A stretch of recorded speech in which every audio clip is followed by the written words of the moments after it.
Lastly, understand that if we take this number out even further, if we don't do these things, and let me tell you, none of these things that I'm proposing is going to be a picnic to get through the state legislature.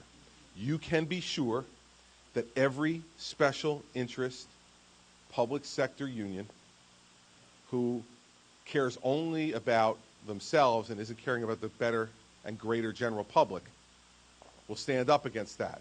You're going to be able to judge who's really standing up for the public or not based upon how they react to this. Because as I'm laying these things out for you, I see a lot of nodding heads in the audience. This is not hard stuff to understand. This is common sense. We could make it hard, and I'm sure that that's what those who will oppose this will try to do. They'll try to confuse it and make it difficult. But you all understand this because you're all out there planning for your retirement.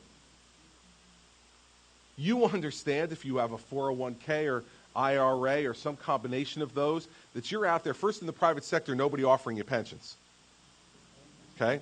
Right? Secondly, that when you're planning for your own retirement, you know it's money in, money out. And what performance I have, it's not like you can say, well, geez, my fund didn't do as well as I thought it would. And we know that's happened in the last few years. Can someone come and give me some more money so I can retire at the level that I became accustomed? That's what this system, as set up now, is asking you to do. It's saying things didn't go as well. I was probably expecting more than was realistic for me to get. So instead of taking less, I say, you pay me more. You give me more out of your pocket. We simply can't ask that of folks, especially right now, people in New Jersey who have a 9.6% unemployment rate, who are worried about saving their homes, who are worried about what the future of their children and grandchildren are going to be, how they're going to pay for education, how they're going to make a better life here in this state, how can they afford to stay here. Can't ask people to do that. And so that's half the equation. The second half of the equation, which will be a little bit quicker to go through, is health benefits. Yeah. Hey, there you go. Little excitement from the lady in the pink in front. All right. Listen, we have an out-of-control benefit system for public employees in New Jersey as well. And to give you a sense of what we're talking about here, the average federal employee pays about 34% of the cost of their health care every year. In New Jersey, the average public worker pays on average 8%. 8% of the cost of their health care. Now, we cannot sustain this. You might remember this spring, we worked with the legislature and I helped to push through some pension and benefit reforms for new employees, people who would join the state's employ after May of this past year. And one of the things we asked for was for every public employee, no matter what governmental entity you were employed by, to contribute at least 1.5% of their salary to the cost of their health benefits. It was a fight to get that through. And think about this in context. For the average school teacher in New Jersey, most of whom, by the way, still do not pay anything, zero, for full family health insurance. And by the way, not just while they're employed, but for the rest of their lives. This year alone, the state of New Jersey pays $850 million in our budget just for retiree health benefits. $850 million just for that. Now, we asked those people to make a 1.5% contribution. The argument you heard most vociferously from the teachers union was, this is the greatest assault on public education in the history of New Jersey. Okay, listen, I think we got a pretty good track record here of my relationship with the teachers union. So, I mean, remember, this is the group that prayed for me to die. So, you know, to say that we're not on the best terms at the moment probably would be an understatement. But consider this for a second. Just think about the logic of that one statement. That asking teachers to contribute 1.5% of their salary to pay for their health benefits is the greatest assault on public education in the history of New Jersey. All right. I got to tell you something. Sure, all of you have or have had children in school.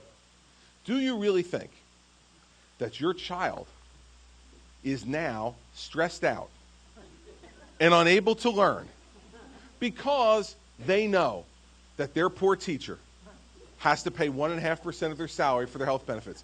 Has any of your children come home, have any of them come home and said to you, Mom, Dad, please, just pay for my teacher's health benefits and I'll get A's, I swear.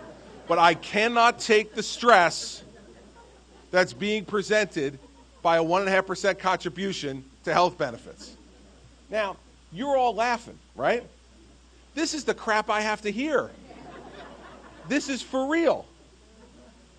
This is the argument that they are, I'm not making it up, they are entitled to free health benefits. Entitled.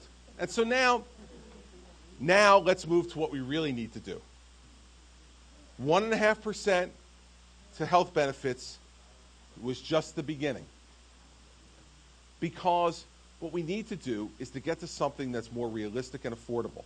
So let me start by saying, I believe that the state and local governments and boards of education have an obligation to provide for health insurance for their employees. The question is, who pays how much? Because remember, every one of those dollars comes from you. And so, when you are concerned about property taxes, when you're concerned about income taxes, when you're concerned about the sales tax, when you're concerned about all those things, this is where it goes. This is where it goes. And so, let's talk about it. What we are going to propose is that for all active employees, we transition between now and 2014, so over the next 4 years, we transition to a system where the employer pays 70% of the costs of health insurance and the employee pays 30% of the cost of that coverage.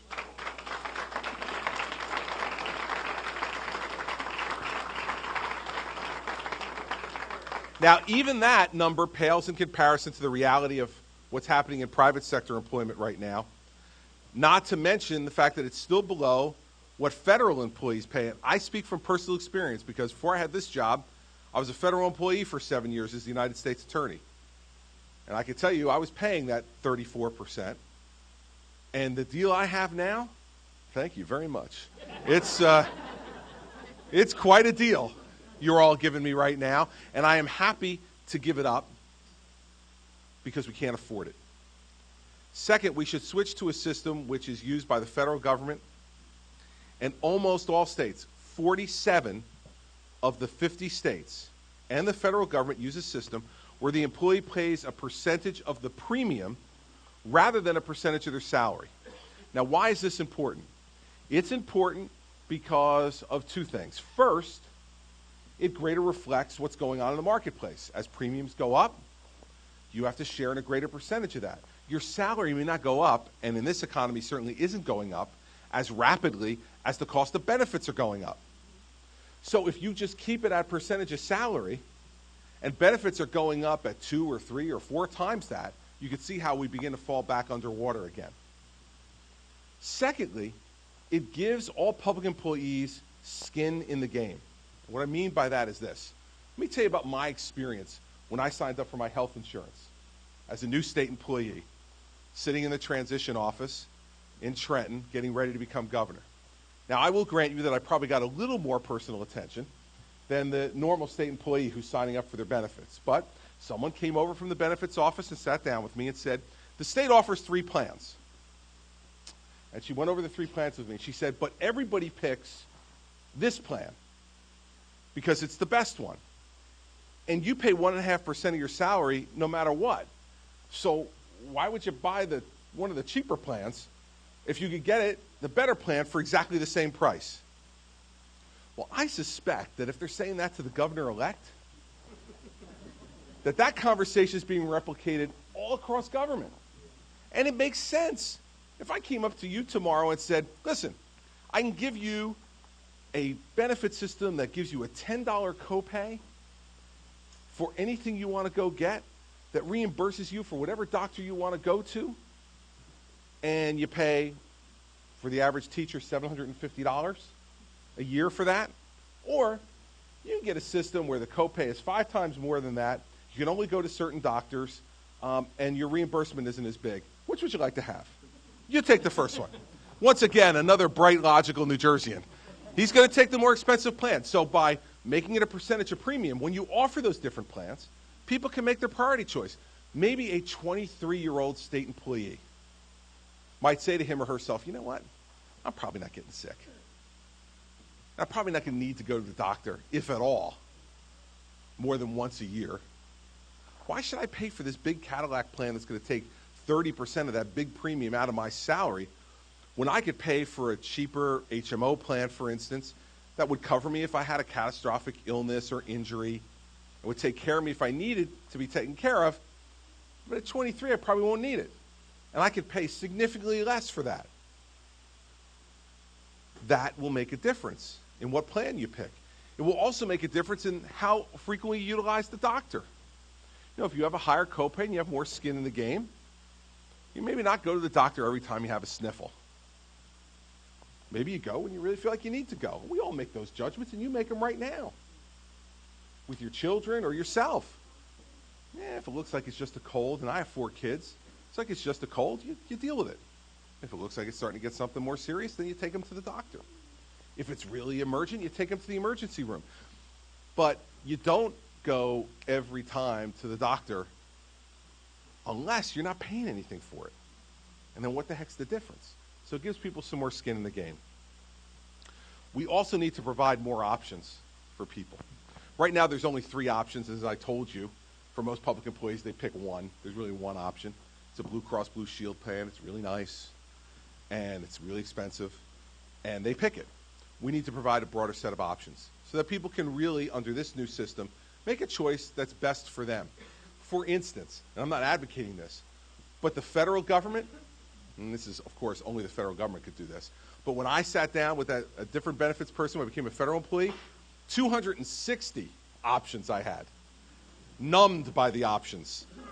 Numbed by the options. I think we can find someplace, in the middle between 3, which is really only 1, and 260. But we should provide people with more options.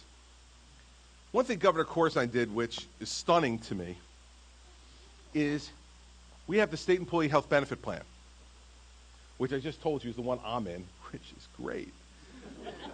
What Governor Corzine did was create something called the School Employee Health Benefit Plan. This was called Merry Christmas NJEA.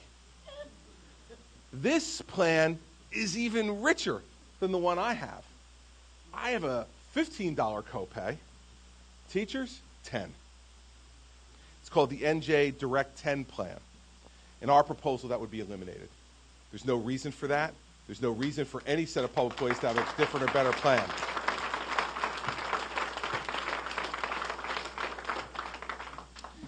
And we need to make sure that all of these changes deal with things like copays and the other things, and they also deal with health benefits for retirees. Because understand something. Our health benefit plan right now is underfunded at $67 billion. $67 billion. Without this type of immediate action, costs are going to increase by more than 40% over the next 4 years. And that cost will be passed on to you. There's no one else to pay for it if we don't have employees start stepping up to the plate and paying more themselves.